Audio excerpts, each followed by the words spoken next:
আমরা হাসিনার ব্যক্তিগত বিরোধী নয়, আমরা আওয়ামী লীগের শেখ মুজিবের বিরোধিতা করি নাই, আমরা শেখ মুজিবের কার্যকলাপের বিরোধিতা করেছি।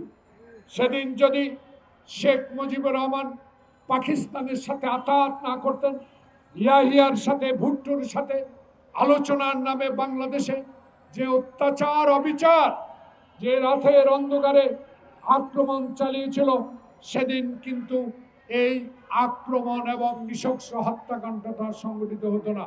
তাই ভুল ছিল আওয়ামী লীগের শেখ মুজিবের আমলের সময়। এলএমই সার্টিফাইড বিশ্ব সেরা কপারে তৈরি ওয়ালটন কেবলস, যা আপনার স্থাপনাকে রাখবে সব সময় নিরাপদ। সেদিন আমাদের মাওলানা আব্দুল হামিদ খান ভাসানী বলেছিলেন, আর না আলোচনা, পাকিস্তান পশ্চিম পাকিস্তানকে সালাম দিয়ে দাও, আসসালামু আলাইকুম। সেদিন কেন আসাম আব্দুর রব, আব্দুল কুদ্দুস মাখন, শাহজাহান, সিরাজ, যারা বাংলাদেশের স্বাধীনতা বটতলা থেকে ঘোষণা করেছিলেন, সেদিন কেন শেখ মুজিবুর রহমান সেদিন আলোচনার নামে বাংলাদেশের স্বাধীনতাকে দীর্ঘায়িত করেছিলেন? সে 1971 সালে সেদিন সেনাবাহিনী পশ্চিম পাকিস্তানের আমাদের উপর ঝাঁপিয়ে পড়ার পর একজন মহান নেতা, যিনি সেনাবাহিনীতে চাকরি করতেন, যার কোনো উদ্দেশ্য ছিল না বাংলাদেশের রাষ্ট্রপতি হওয়ার, যার কোনো আকাঙ্ক্ষা কোনোদিনও ছিল না সীমান্ত পাহারা দেওয়ার, যার দায়িত্ব ছিল, সেই বজ্রকণ্ঠে মেজর জিয়াউর রহমান বাংলাদেশের স্বাধীনতা ঘোষণা করেছিলেন।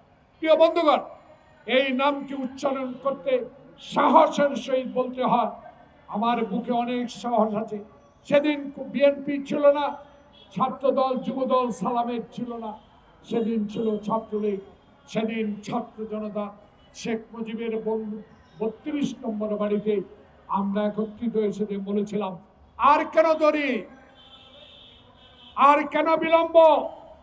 কোনোদিনও পশ্চিম পাকিস্তানে ভাইদেরকে বিশ্বাস করা যাবে না।